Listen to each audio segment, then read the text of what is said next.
رحم الله من قرأ الفاتحة.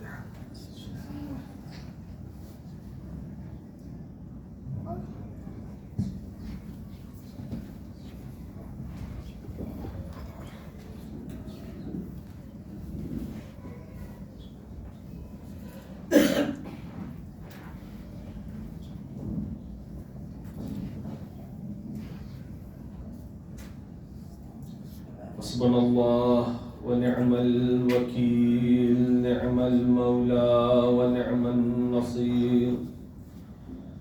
أعوذ بالله من الشيطان اللعين الرجيم. بسم الله الرحمن الرحيم. الحمد لله رب العالمين، والصلاة والسلام والتحية والإكرام على سيدنا ومولانا وحبيب قلوبنا وطبيب نفوسنا وشفيع ذنوبنا بالقاسم محمد. اللهم صل على محمد وآل الطيبين الطاهرين المنتجبين المنتخبين المعصومين الذين ذهب الله عنهم الرجس وطهرهم تطهيرا.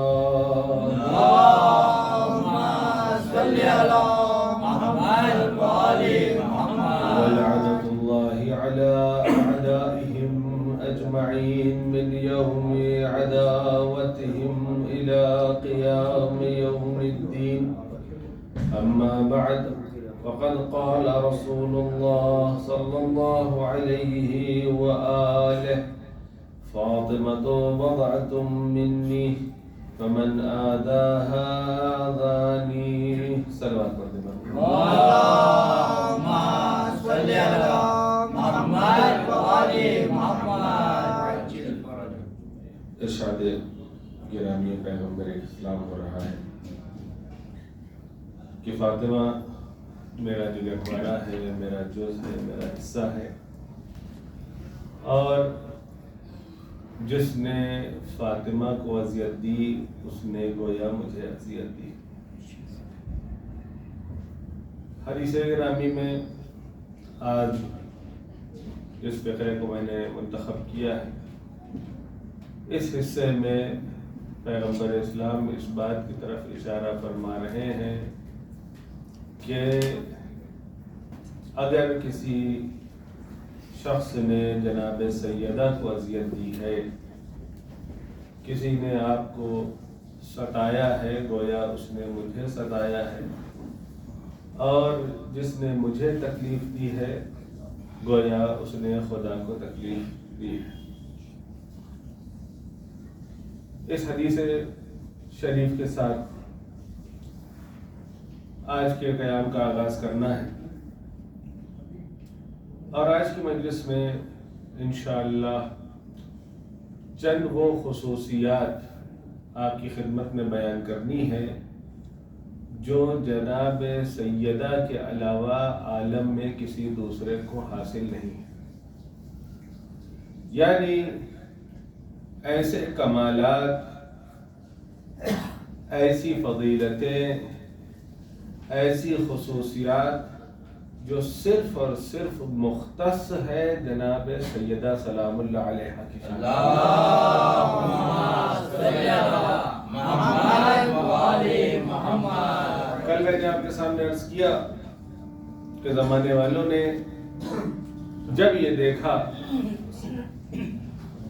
کہ جناب سیدہ کی شخصیت میں کسی قسم کا کوئی عیب، کوئی کمی، کوئی نقص نہیں پایا جا سکتا ہے، تو اس وقت اس گھر کی ایک کمزور شخصیت جو ان کی نگاہ میں تھی، آپ کی والدہ ماجدہ جناب خدیجۃ الکبریٰ سلام اللہ علیہ،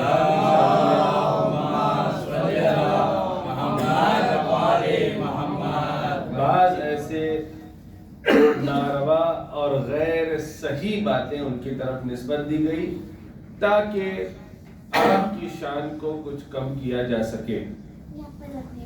لیکن بہرحال قرآن نے بھی اس بات کی طرف اشارہ فرمایا ہے کہ جس کو اللہ عزت دیتا ہے اس کی عزت کو کوئی کم نہیں کر سکتا ہے، اور اگر کسی کو اللہ ذلیل کرنا چاہے ساری کائنات مل کے اگر اس کو عزت دے گی تو بھی وہ صاحب عزت نہیں ہو سکتا.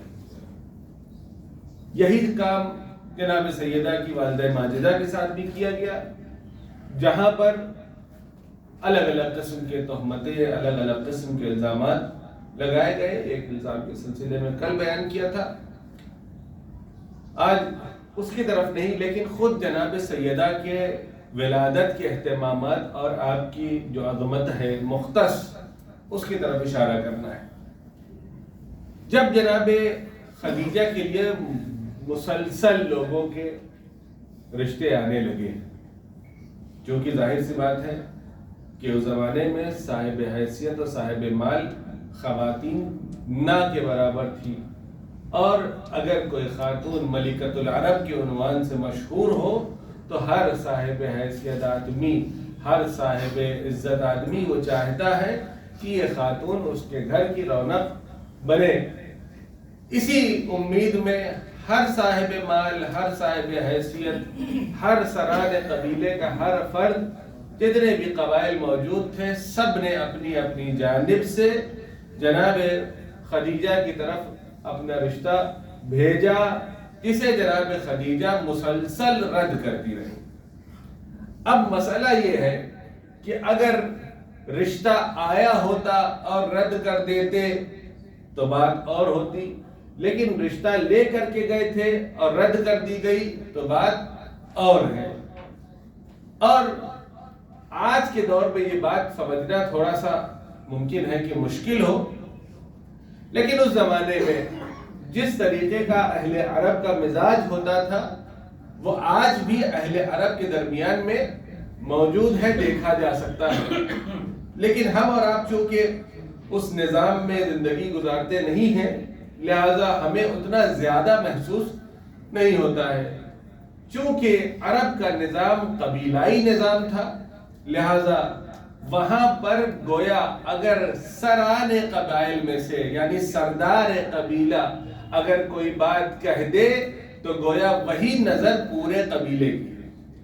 اگر سردار قبیلے کو کہیں عزت افزائی ہو جائے تو صرف اور صرف سردار قبیلہ کو عزت نہیں ملی ہے، بلکہ پورے کے پورے قبیلے کو وہ عزت نصیب ہوئی ہے. اسی طریقے سے اس کا برعکس بھی، اگر کہیں خدا نخواستہ سردار قبیلہ کی کہیں کوئی توہین ہو جائے تو پھر وہ توہین صرف سردار قبیلہ کی نہیں ہے بلکہ پورے قبیلے کی ہے.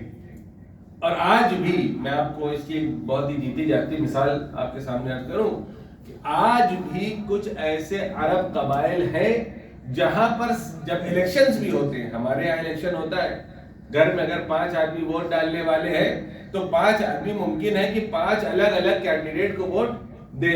باپ کسی کو ووٹ دے، زوجہ کسی کو ووٹ دے، بیٹا کسی کو ووٹ دے، بھائی کسی کو ووٹ دے.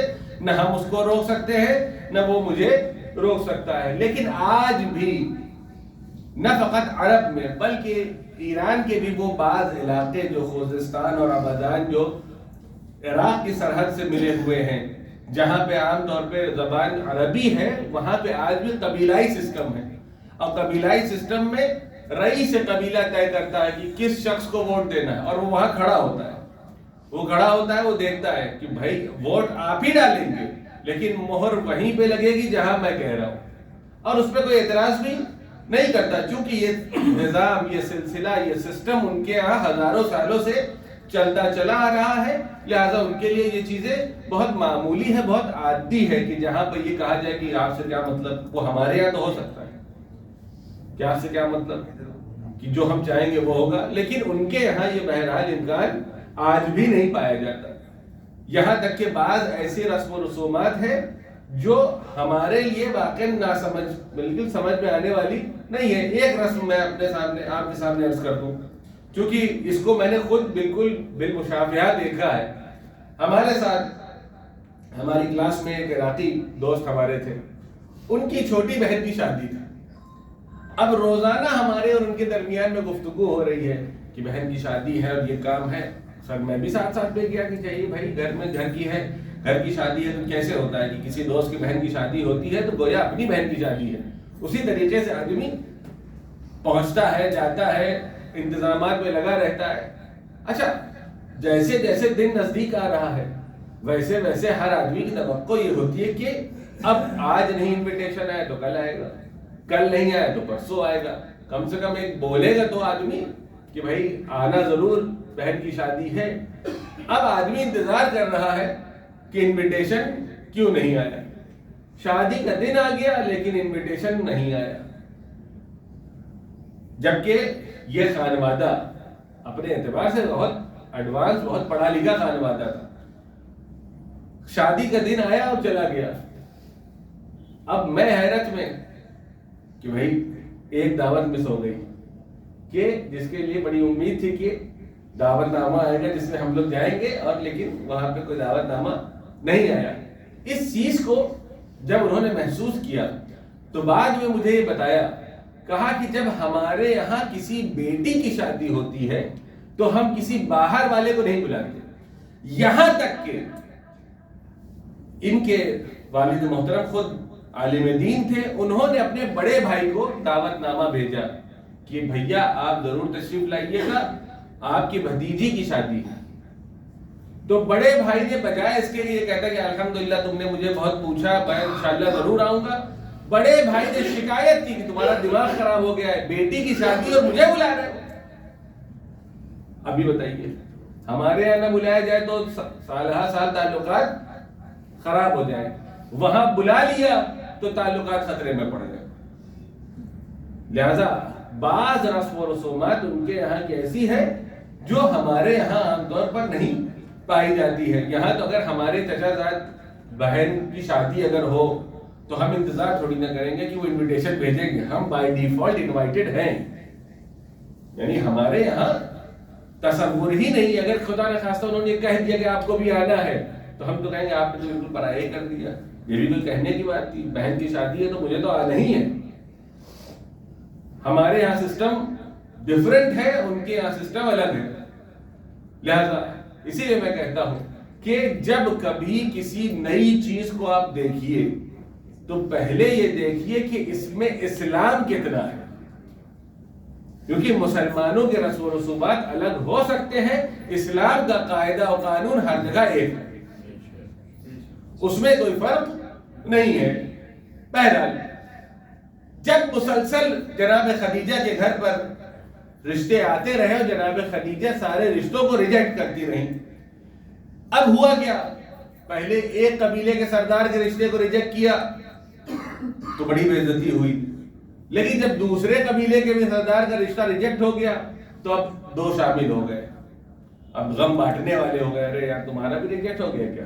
ان کا بھی ریجیکٹ ہو گیا تھا. تو اب مسئلہ یہ ہے کہ اعتراض نہیں کر سکتے کہ خدا نخواستہ جناب خدیجہ کے اندر کوئی کمی تھی، اس لیے نہیں کر سکتے کیونکہ رشتہ خود لے کر کے گئے تھے. اگر کمی تھی تو لے کر کے کیوں گئے؟ اس لیے مسئلہ ہو گیا. مسئلہ یہ ہوا کہ سامنے سے نہیں جا سکے، لیکن جب دھیرے دھیرے جناب خدیجہ نے کئی سارے سران کا رشتہ جب ریجیکٹ کر دیا تو اب ان کے قبیلے والوں نے یہ طے کیا کہ ہم ان کو تقریباً سوشل بائیکاٹ کر دیں گے. اور یہی سبب ہے کہ جب ولادت جناب سیدہ کا وقت آیا تو مکے کی عورتوں میں سے کوئی حاضر نہیں تھا کہ جناب خدیجہ کے ساتھ آ کر کے بیٹھے. کیوں؟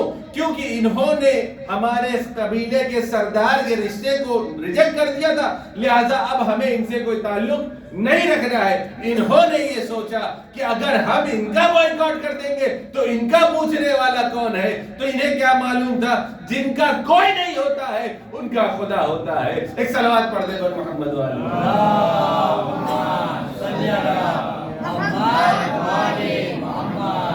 شاید عجب مصلحت رہی ہو کہ اللہ نے بھی ایسا نظام بنایا، ایسا سلسلہ بنایا کہ کسی بھی طریقے کی کوئی مشرکہ نزدیک نہ آنے پائے.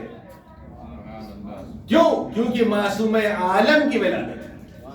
جب معصومہ کی ولادت کا وقت آیا تو اہتمام بھی ایسا کیا کہ ایک طرف سے جناب آسیہ تشریف لا رہی ہے، ایک طرف سے جناب سارہ تشریف لا رہی ہے، ایک طرف سے زوجہ جناب کون کون آیا تھا؟ جناب مریم، جناب موسیٰ کی خواہر.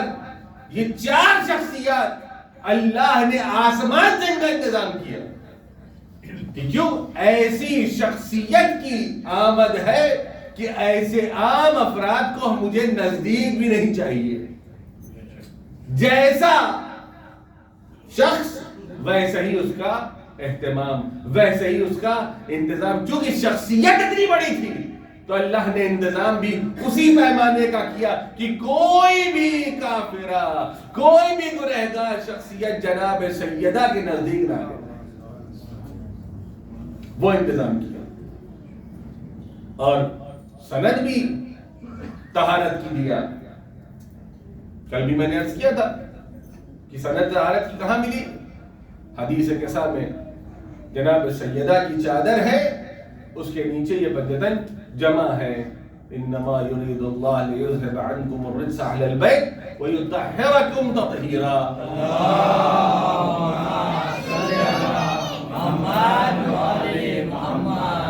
اللہ نے ارادہ کیا ہے کہ اہل بیت سے ہر قسم کی برائیوں اور رجس کو اس طریقے سے دور کر دیا جائے کہ یہ بالکل پاک و پاکیزہ ہو جائے جیسا پاک و پاکیزہ ہونے کا حق ہے. یعنی دوسری زبان میں وہ امکان بھی نہیں ہے کہ اس آیت کو صحیح سے ترجمہ کیا جائے. یہ تو ہماری مجبوری ہے کہ ہم ایک ہی لفظ کو 2-3 مرتبہ دہرا کر کے کوشش کرتے ہیں کہ ان معانی کو پہنچا دیا جائے، ورنہ وہ معانی واقعاً کسی دوسری زبان میں وہ کمال نہیں پایا جاتا ہے کہ جناب سیدہ کے شان میں جو یہ ایک آیت نازل ہوئی ہے اس کا ترجمہ ہو سکتا. کوئی ایک آیت کا ترجمہ اس طریقے سے کما حقہ ہو سکے جیسا خدا نے نازل کیا ہے. اور عزیزان محترم، میں بارہا اس چیز کو اپنی مجلسوں میں عرض کرتا ہوں، یہاں پہ بھی چاہ رہا ہوں کہ عرض کر دوں.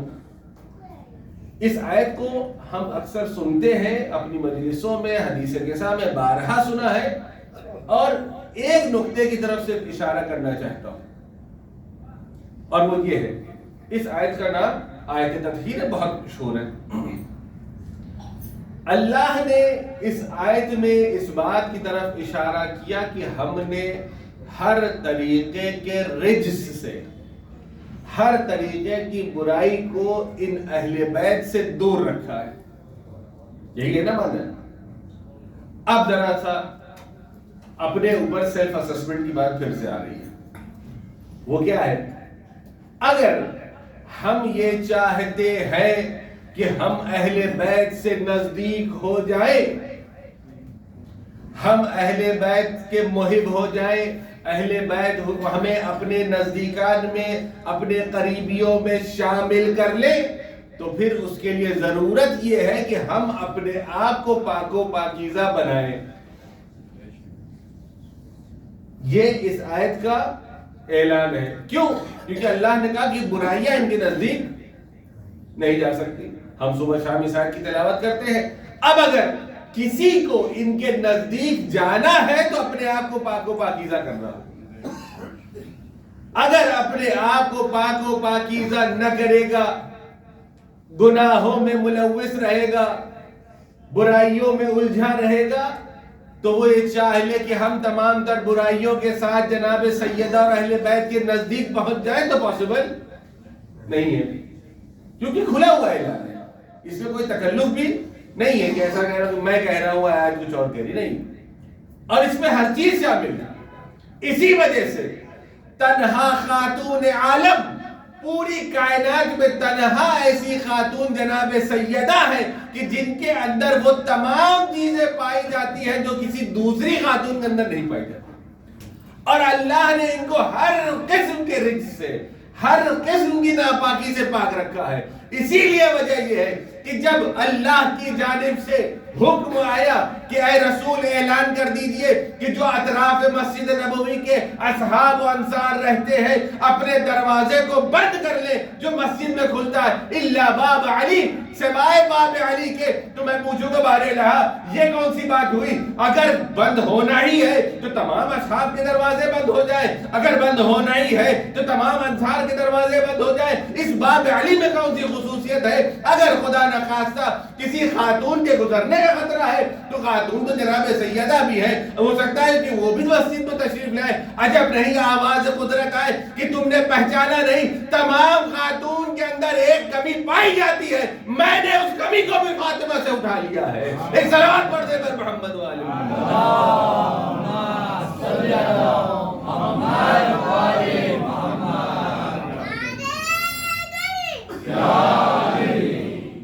یعنی بعض ایام میں خواتین کو مسجد میں جانے کی اجازت نہیں ہے، لیکن سیدہ کے اندر سے اس کمی کو بھی اللہ نے اٹھا لیا۔ لیکن اس کمی کو اٹھانے کی وجہ سے جو نقائص پیدا ہوتے ہیں عام خاتون کے اندر کہ اگر کسی خاتون کو حاملہ ہونا ہے تو وہ کمیاں وہ خصوصیات پائی جانی چاہیے، لیکن جناب سیدہ کو اللہ نے بطول بنایا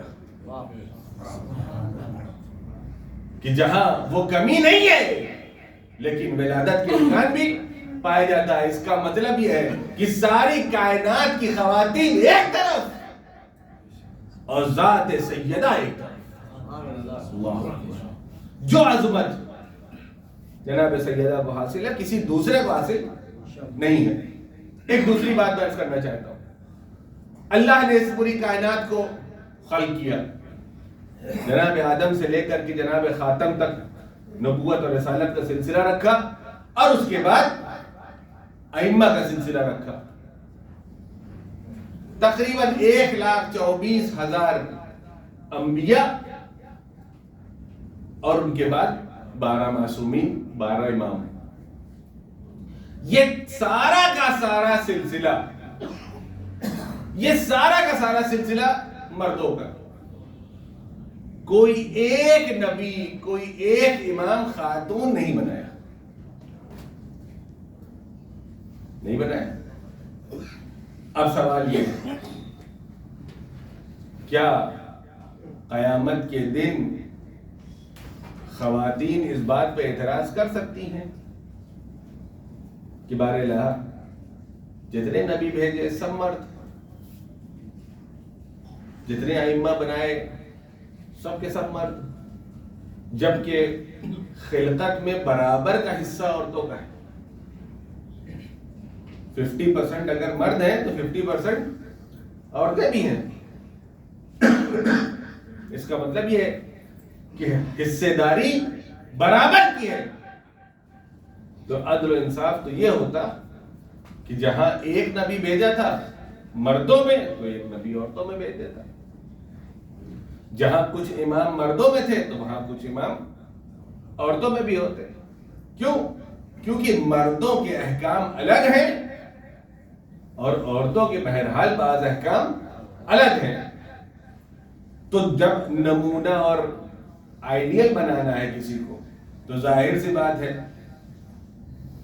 کہ خاتون کے لیے بہترین نمونہ ایک خاتون ہی ہو سکتی ہے۔ کوئی مرد اس طریقے کا اگزامپل نہیں ہو سکتا جس طریقے سے ایک خاتون کے لیے ایک دوسری خاتون۔ تو عدالت کا تقاضا کیا ہونا چاہیے تھا؟ عدالت کا تقاضا یہ ہونا چاہیے تھا کہ حساب برابر کا ہوتا۔ عدل اسی کو تو کہتے ہیں، جسٹس اسی کو کہتے ہیں کہ حساب برابر کا ہو۔ اچھا ایک چیز اور عرض کر دوں میں اپنے بچوں کے لیے، اپنے چھوٹے بھائیوں کے لیے، عدالت اور مساوات، ایکوالٹی اینڈ جسٹس، انگریزی میں ہی بتا دوں تاکہ بچے سمجھ جائیں۔ ایکوالٹی اور جسٹس میں فرق ہے۔ جسٹس الگ چیز ہے، ایکوالٹی الگ چیز ہے۔ ہمارے یہاں جو بیماری چل رہی ہے کہ ہر جگہ ایکوالٹی ایکوالٹی، یہ حماقت زیادہ ہے، ایکوالٹی کم ہے۔ یہ جو باہر ہوتا ہے کہ سب کے حق برابر ہونے چاہیے، یہ کوئی بے وقوف آدمی تو کہہ سکتا ہے، کوئی سمجھدار آدمی یہ بات نہیں کہہ سکتا۔ اس کی دلیل کیا ہے؟ اس کی دلیل بہت سادی سی دوں گا۔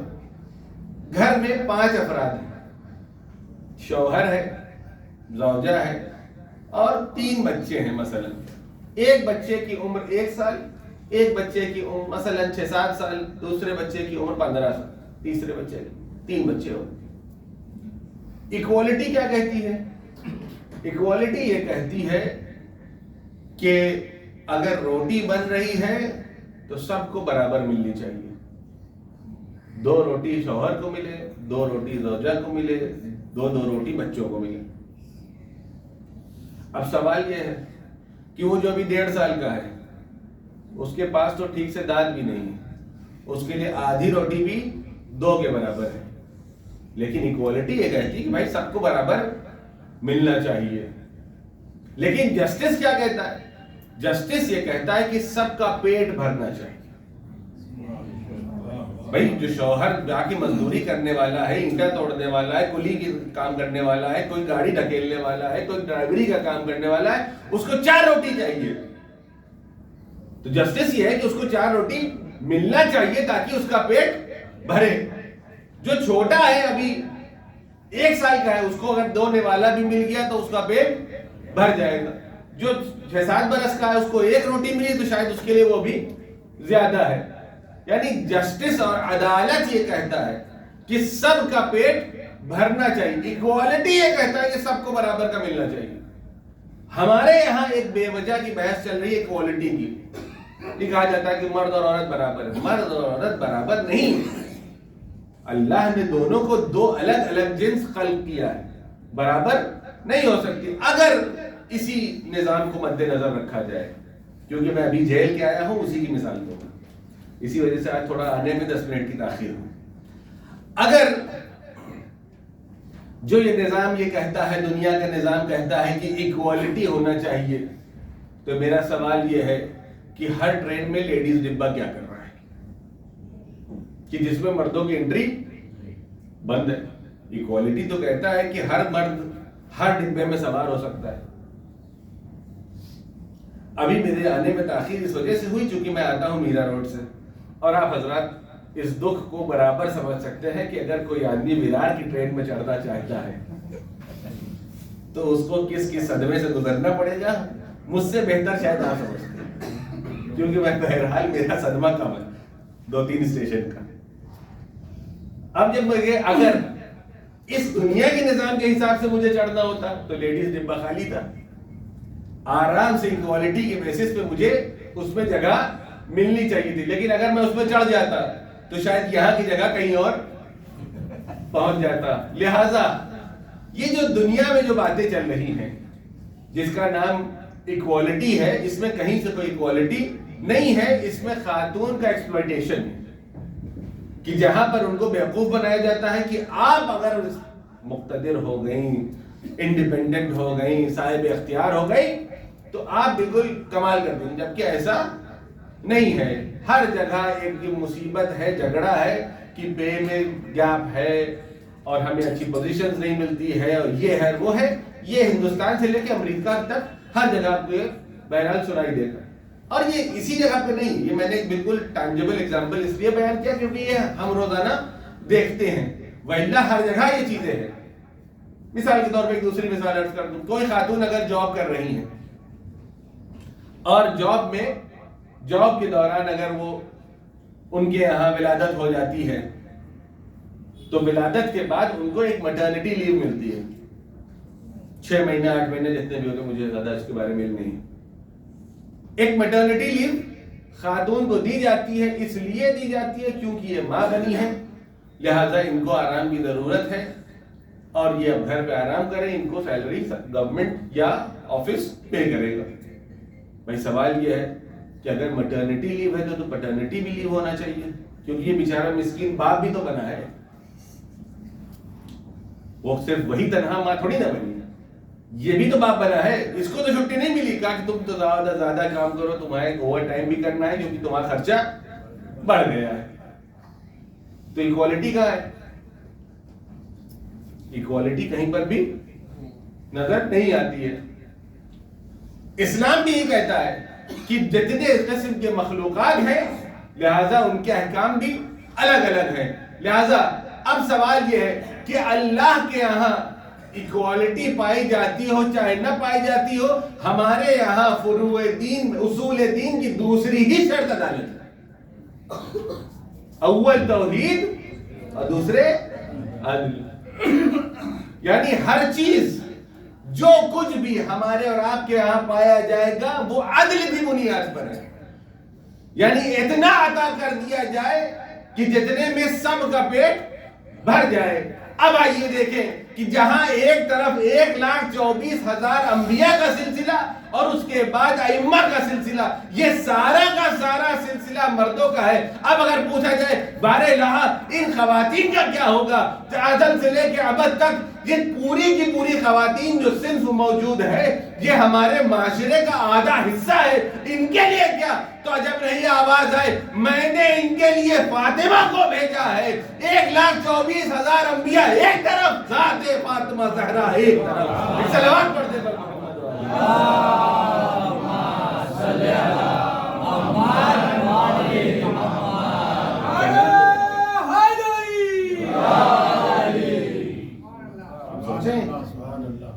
کہ پوری کی پوری رسالت ایک طرف، ساری کی ساری امامت ایک طرف، فاطمہ اکلوتی ایک طرف.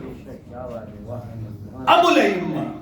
شاید یہی وجہ ہے جو خطابات ائمہ نے دیے ہیں. کیا فرمایا ہے کہ جناب سیدہ کو فرمایا 11ویں امام حسن عسکری علیہ السلام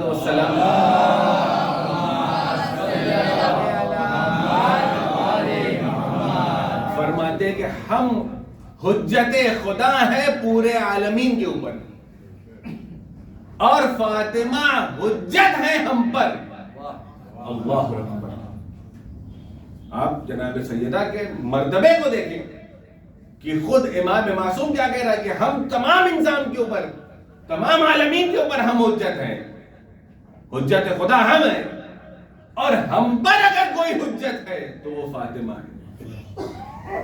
اور عجب نہیں جب سردار انبیاء پیغمبر اسلام حضرت محمد صلی اللہ علیہ وسلم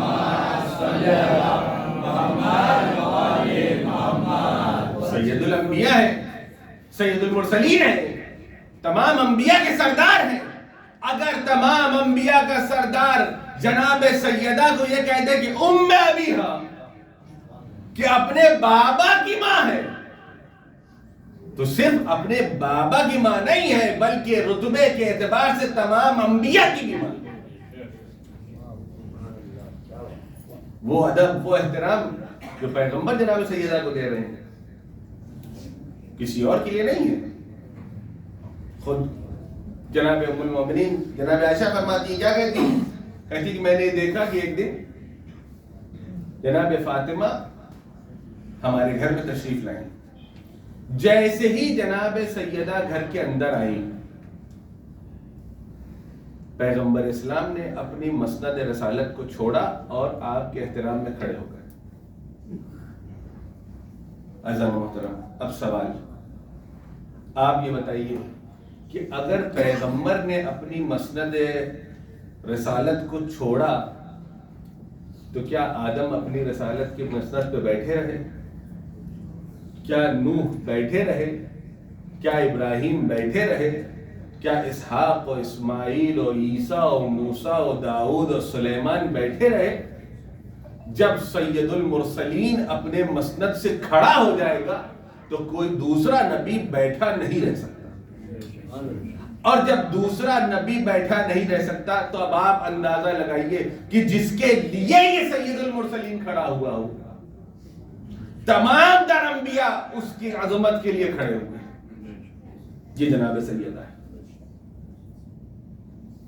جناب سیدہ کا مرتبہ شاید ہی کوئی اس کا اندازہ لگا سکتا ہے. آپ نے بڑا مشہور و معروف واقعہ ہے، قرآن میں بھی اس کا ذکر ہے کہ ایک دن جناب ابراہیم کے گھر پر دو ملک انسان کی شکل میں حاضر ہوئے جناب ابراہیم کے لیے یہ کہا جاتا ہے اور قرآن میں بھی اس کا ذکر ہے، روایت میں ملتا ہے کہ آپ بہت مہمان نواز شخصیت تھے۔ قرآن میں ذکر ہے کہ جیسے ہی دیکھا کہ دو لوگ آئے، آنے کے بعد انہوں نے جناب ابراہیم کے اوپر سلام کیا، کہا سلام علیکم۔ جناب ابراہیم نے کہا علیکم السلام، اور کہنے کے بعد اندر چلے گئے۔ اب جانے کے بعد وہاں سے ایک جانور باقاعدہ اس کو روسٹ کر کے لے آ کر کے ان کے سامنے پیش کر دیا، ایک گوشالہ پورا۔ کیونکہ گھر میں دو مہمان آئے ہیں اور اس بنیاد پر آپ نے مہمان نوازی میں لا کر کے ان کے سامنے رکھ دیا۔ جب جناب ابراہیم نے دیکھا کہ یہ دو افراد کھڑے ہوئے ہیں اور کھانا سامنے رکھا ہوا ہے، انہوں نے ہاتھ نہیں بڑھایا، یہ تعبیر ہے قرآن کی، جب دیکھا کہ ہاتھ نہیں بڑھایا کھانے کی طرف۔ اب یہ بتائیے کہ اگر آپ کہیں جائیے، کوئی زبردست سا ناشتہ آ کے سامنے رکھ جائے، اگر آپ کا ہاتھ نہیں بڑھا تو اس کا مطلب ہے یا تو آپ روزہ ہے یا تو آپ کی طبیعت خراب ہے، ورنہ کوئی دوسرا وجہ نہیں ہو سکتی ہے کہ بہترین معقول قسم کا ناشتہ ہو اور آپ شرافت سے بیٹھے رہیں۔ تو جناب ابراہیم نے بھی اسی انسانی فطرت کو مد نظر دیکھا کہ یہ لوگوں نے ہاتھ نہیں بڑھایا۔ جب ہاتھ نہیں لگایا کھانے کو تو جناب ابراہیم گھبرائے۔ تو وہ دو ملک کہتے ہیں کہ ڈرنے کی ضرورت نہیں، لا تخف، ہم کو اللہ نے جناب لوط کی قوم کی طرف بھیجا ہے، ہم اللہ کے بھیجے ہوئے فرشتے ہیں، ہم یہاں پر آئے ہیں آپ کو یہ بشارت دینے کہ آپ کے یہاں جناب سارہ کے یہاں جناب اسحاق کی ولادت ہونے والی ہے۔ یہ واقعہ قرآن میں درج ہے۔ جناب سارہ نے کہا کہ یہ کیسے ممکن ہو سکتا ہے کہ میں عجوز ہو گئی ہوں، عاقرہ ہو گئی ہوں، اب میرے یہاں امکان ولادت نہیں پایا جاتا ہے، میرا سن بہت زیادہ ہو گیا ہے، تو یہ کیسے ممکن ہے؟ بہرحال اللہ نے چاہا اور ان کے یہاں جناب اسحاق کی ولادت ہوئی۔ یہ جو میں نے آپ کے سامنے یہ واقعہ بیان کیا، یعنی یہ وہ فرشتے جو اللہ کی طرف سے ابراہیم خلیل کے گھر آئے، جناب ابراہیم کو خلیل کا لقب دیا گیا ہے۔ خلیل کہتے ہیں دوست کو، اللہ کا دوست، اور اس وجہ سے کہا گیا اللہ نے ان کو خلیل اس لیے کہا ہے کیونکہ جناب ابراہیم نے اپنی ساری زندگی سوائے خدا کے کسی اور کے سامنے سر نہیں جھکایا۔ صرف اور صرف اگر یہ سر جھکا ہے تو اللہ کی بارگاہ میں جھکا ہے، اس کے علاوہ کسی اور کے سامنے یہ سر نہیں جھکا ہے، نہ کبھی کسی سے اگر مدد بھی مانگی ہے تو سوائے خدا کے کسی اور سے مدد نہیں مانگی۔ یہاں تک کہ جب نمرود نے جناب ابراہیم کو اس منجنیق میں رکھ کر کے آتش سے نمرود کی طرف پھینکا، اس وقت جب جناب ابراہیم آتش میں جا رہے تھے تو جناب جبرائیل آئے، آنے کے بعد کہا یا رسول اللہ اگر آپ اجازت دیجئے تو میں آپ کو اس آتش نمرود سے بچا لوں گا۔ اس وقت بھی جہاں ہر آدمی ممکن ہے ڈرا ہوا ہو، گھبرایا ہوا ہو کہ میں آتش میں جا رہا ہوں جس کی لپٹیں آسمانوں تک اٹھ رہی ہے، وہاں گھبرا کر کے ممکن ہے کہ کہہ دیتا کہ جبرائیل مجھے بچا لو، لیکن وہاں پر بھی جناب ابراہیم نے یہ نہیں کہا جس نے میرے اوپر یہ آفت ڈالی ہے وہی مجھے بچانے والا ہے، وہ مجھے اس نجات بھی دینے والا ہے۔ ایسا نبی، اس کے گھر پر فرشتے آتے ہیں اور ہاتھ لگائے بغیر، کھانا کھائے بغیر چلے جاتے ہیں۔ آئیے ذرا در فاطمہ سے، جناب پیغمبر گھر پر تشریف لائے، آنے کے بعد دیکھا کہ حسنین بیمار ہیں، بالکل پھول سے بچے بیماری سے تڑپ رہے ہیں، بخار آ گیا ہے، طبیعت خراب ہو گئی ہے۔ جناب پیغمبر نے کہا کہ فاطمہ آپ روزے کی نظر کیجئے کہ اگر میرے بچے ٹھیک ہو گئے تو آپ روزہ رکھیں گے۔ جناب فاطمہ نے نظر کیا اور اس کے بعد کچھ دنوں کے بعد حسنین علیہ السلام ٹھیک ہو گئے، اور اس کے بعد پورے گھر نے یہ فیصلہ کیا۔ نظر جناب سیدہ کی تھی، لیکن جب نذر کو پورا کرنے کے لیے روزہ رکھنے کی باری آئی تو امیر المومنین نے بھی روزہ رکھا، حسنین علیہ السلام نے بھی روزہ رکھا، یہاں تک کہ گھر کی کنیز جناب فضہ نے بھی روزہ رکھا۔ اب روزہ رکھا، آپ سب جانتے ہیں جب افطار کا وقت آیا تو پہلے دن ایک مسکین آیا، آنے کے بعد حق الباب کیا، کہا کیا نا مسکین، کیا میرے لیے کوئی چیز ہے؟ جناب سیدہ نے چاہا کہ اپنی روٹی مسکین کے حوالے کر دیں۔ اہل خانہ نے کہا نہیں سیدہ، آپ اکیلے نہیں دیں گی، ہم بھی دیں گے۔ امیر المومنین نے اپنی روٹی دی، امام حسن امام حسین نے اپنی روٹی دی، یہاں تک کہ گھر کی کنیز جناب فضہ نے بھی اپنی روٹی دے دی۔ عزیزان محترم، دوسرے دن ابن سبیل آیا، تیسرے دن اسیر آیا۔ بہرحال یہ تین افراد آئے، مشہور واقعہ ہے، سورہ دہر بھی نازل ہوا اسی پر۔ اب سوال یہ ہے، یہ پوچھا گیا کہ یہ کون تھے تو معلوم یہ چلا کہ آسمان سے بھیجے ہوئے فرشتے۔ اب دوبارہ سے میں آپ کو جناب ابراہیم کیا لے جانا چاہتا ہوں، یعنی ابراہیم اپنی تمام تر خلت کے بعد جب پیش کرتے ہیں کوئی غذا کسی فرشتے کے سامنے تو فرشتہ ہاتھ نہیں لگاتا ہے، لیکن اگر کسی روٹی کو فاطمہ نے بنایا ہو تو کبھی بس مسکین بن کر، کبھی ابن سبیل بن کر، کبھی اسیر بن کر فاطمہ کے دروازے پہ یہ فرشتے آتے جاتے ہیں اور اپنے لیے روٹیاں مانگتے جاتے ہیں۔ ایک صلوات پڑھ دے پر محمد والے محمد۔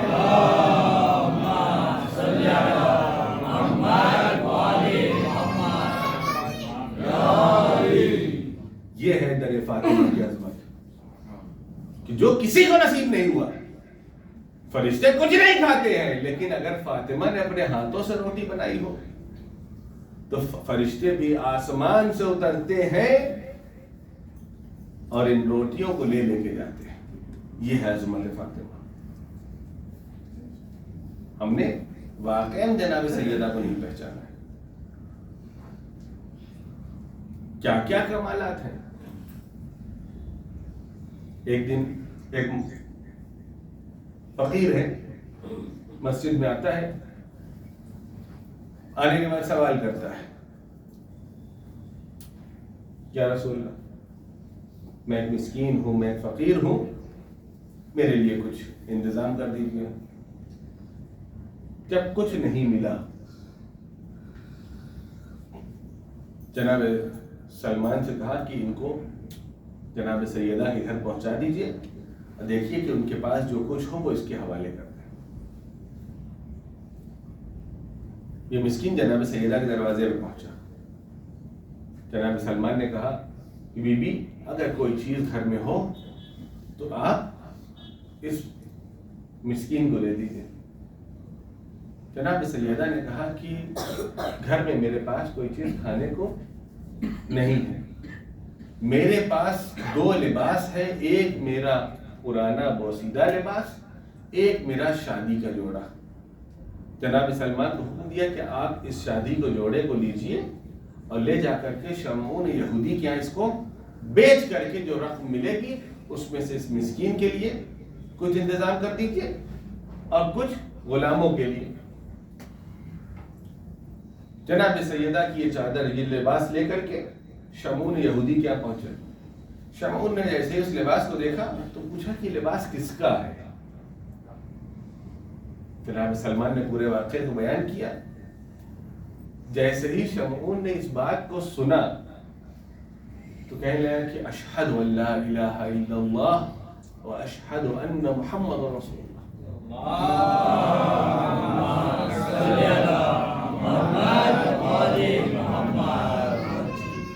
کیوں؟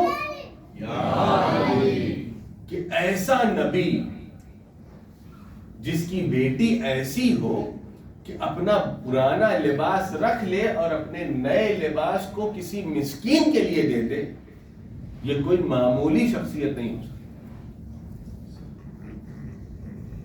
اپنی اس چھوٹے سے کارنامے ذریعے سے جناب سلمان کو وہ لباس شمعون یہودی نے واپس کیا جو کہ اب مسلمان ہو چکا تھا، ساتھ میں وہ پیسہ بھی دیا کہ اس مسکین کو دیا جائے اور اس کے علاوہ اور پیسے دیے کہ جناب سیدہ کے گھر پہنچا دیا جائے.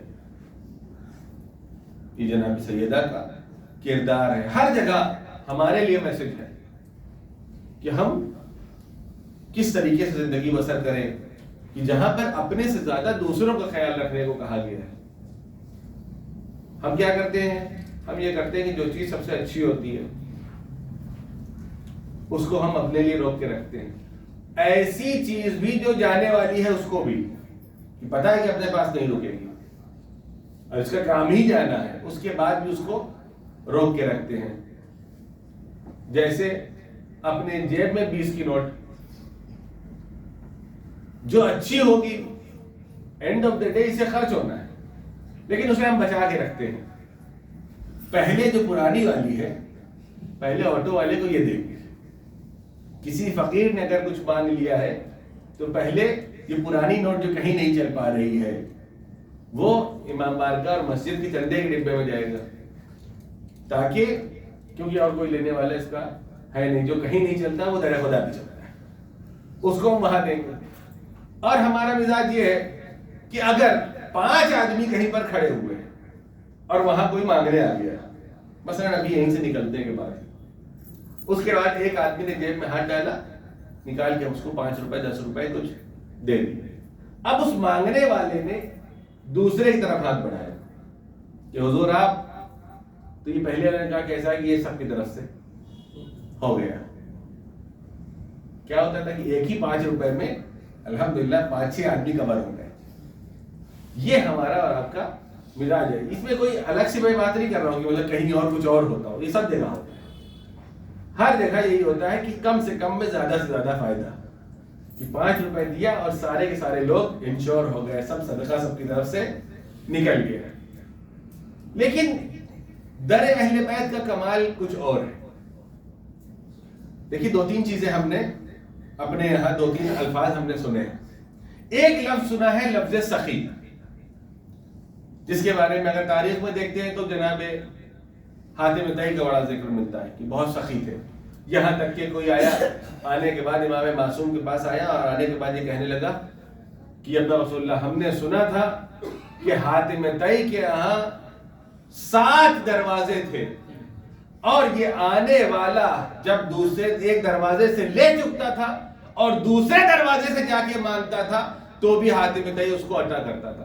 تیسرے پہ جاتا تھا تو بھی عطا کرتا تھا، چوتھے پہ جاتا تھا تو بھی عطا کرتا تھا. اس طریقے سے اگر وہ 7 دروازے پہ جاتا تھا اس کے باوجود بھی یہ کبھی اس کو لوٹاتا نہیں تھا، بلکہ ہر دروازے سے آنے والے کو دوبارہ عطا کرتا تھا. یہ بھی ایک چیز اور عرض کر دوں کہ حاتم طئی مسلمان نہیں تھا. حاتم طئی ہمارے یہاں یہ پایا جاتا ہے کہ مسلمان تھا، کیونکہ ہمارے یہاں جتنی پرانے سیریل آتے تھے اس میں مسلمان دکھایا ہے، جبکہ حاتم طئی اسلام سے پہلے کا آدمی ہے. قبیلہ طئی، اس کا بیٹا امرؤ القیس حالانکہ آخر میں مسلمان ہو گیا تھا، لیکن وہ خود اسلام کی آمد سے پہلے دنیا سے جا چکا تھا. اس کے سلسلے میں کسی نے پیغمبر سے سوال کیا، یا رسول اللہ یہ بتائیے کہ حاتم طئی اتنا سخی تھا لیکن بہرحال شرک پر تھا، بہرحال کفر پر تھا، تو اس کا کیا ہوگا؟ کہا اللہ نے حاتم طئی کی سخاوت کی بنیاد پر اس کے عقیدے کی وجہ سے رکھا تو جہنم میں ہے، لیکن سخاوت کی وجہ سے اس کو آتش جہنم سے محفوظ رکھا ہے. اللہ اکبر. یعنی سخاوت کوئی معمولی خصلت نہیں ہے. آدمی کو سخی ہونا چاہیے، بانٹنا چاہیے. سخی کسے کہتے ہیں؟ سخی اسے کہتے ہیں جو اپنی ضرورت پوری ہونے کے بعد جو مال اس کے پاس بچتا ہے اسے راہ خدا میں دیتا ہے. اسے کہتے ہیں سخی. یعنی ہماری ضرورت، مثال کے طور پر 100 روپے میں نے کمائے، 60 روپے میں ہماری ضرورت پوری ہو گئی، یہ جو 40 روپے بچے ہیں اس میں سے اگر 10 15 اور 20 روپے ہم نے راہ خدا میں دے دیا تو ہم سخی کہلائیں گے.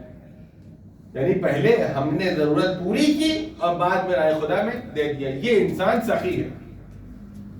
اہل بیت علیہ السلام کے بارے میں لفظ کریم استعمال ہوتا ہے. کریم کسے کہتے ہیں؟ نبی کریم ہم سنتے ہیں نا، نبی کریم. یہ کریم کون ہے؟ یا جناب معصوم قم کے بارے میں کہا جاتا ہے کریم اہل بیت، امام حسن کے بارے میں کریم اہل بیت کہا جاتا ہے۔ کریم کسے کہتے ہیں؟ کریم اسے کہتے ہیں جو پہلے دوسروں کو دے بعد میں خود استعمال کرے، یعنی پہلے دوسرے کو دے دے، اگر کچھ بچ گیا تو ہم نے استعمال کر لیا۔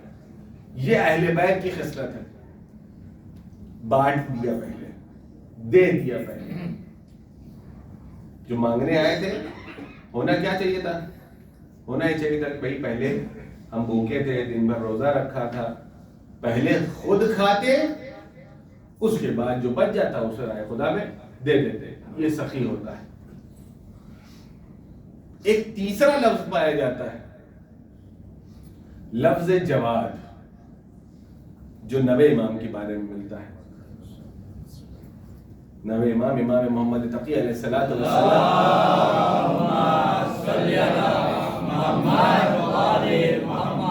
آپ کو جواد آل محمد کہا جاتا ہے۔ جواد کا کیا مطلب ہوتا ہے؟ جواد کا مطلب یہ ہوتا ہے، پہلا والا ہو گیا سخی، یعنی پہلے خود استعمال کیا، اس کے بعد دوسرے کو دے دیا جو بچا۔ دوسرے مرحلے پہ آتا ہے کریم، یعنی پہلے دوسرے کو دیا اور پھر مصرف کیا۔ تیسرا ہے جواد۔ جواد کہتے ہیں ایسے صاحب جود و کرم کو کہ جو جس کو چاہیے ہوتا ہے وہ اس کو ڈھونڈنے جاتا ہے۔ یعنی ہمارے گھر پہ کوئی آ جائے اور ہم دے دیں تو یہ الگ بات ہے، ممکن ہے کہ ہم سخی ہوں، ممکن ہے کہ ہم کریم کے دائرے میں آ جائیں، لیکن جواد وہ ہوتا ہے جو گھر سے باہر جاتا ہے، ڈھونڈ ڈھونڈ کے لوگوں کو بانٹتا ہے۔ اسی لیے کہا جاتا ہے کہ اگر کسی کو دنیاوی حاجت ہے، دنیا کی اگر کوئی حاجت ہے، مال و دولت کی حاجت ہے، بزنس کی حاجت ہے، گاڑی کی حاجت ہے، گھر کی ضرورت ہے، تو وہ امام جواد سے توسل کرے،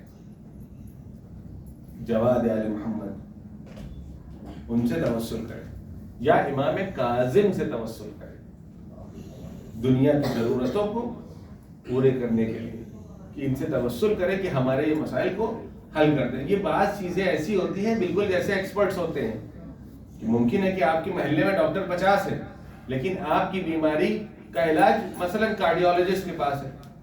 اب آپ پہنچ گئے ہیں پیڈیٹیشین کے پاس، آپ لاکھ بیٹھ کے اس کو بتاتے رہیے کہ یار ڈاکٹر صاحب ڈاکٹر صاحب، وہ کہے ہاں سن تو رہا ہوں لیکن آپ کا علاج وہاں ہے۔ اسی طریقے سے کم ہمارے پاس اتنی معرفت تو ہونی چاہیے کہ کس دروازے سے کیا مانگنا ہے۔ ہم جائیں، اگر ہمیں جو چیز مانگنی ہے ہم کو پتا ہوگی کس دروازے سے ملنے، سیدھے وہاں جائیں گے، مانگیں گے، لے کے چلے آئیں گے۔ اب ہم غلط دروازے پہ بیل بجا رہے ہیں۔ اہل بیت حالانکہ کریم ہے، لیکن بزرگان نے فرمایا کہ آپ کی دنیاوی حاجت کے لیے آپ ان بزرگان کے پاس جائیے، جا کر کے ان سے طلب کیجئے، یہ آپ کو عطا کریں گے۔ اب دوبارہ سے میں تھوڑا سا یہ حاشیے میں بات چلی گئی کہ ایک سلوات پڑھ دے محمد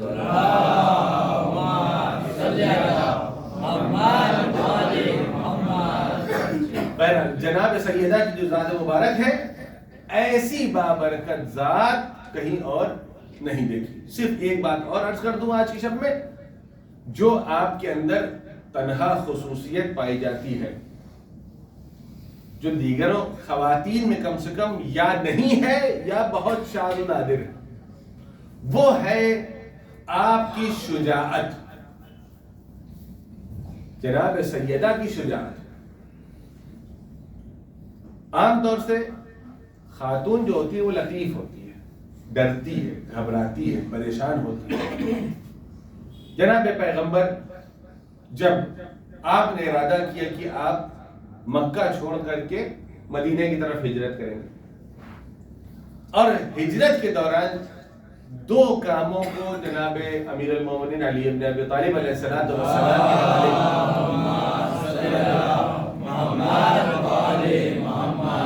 کے ایک کام جو امانتیں ہیں ان کو اہل مکہ کو واپس کر دیا جائے، دوسرا کام یہ کہ خواتین کو اپنے ساتھ لے کر کے آپ مدینہ تشریف لے آئیے۔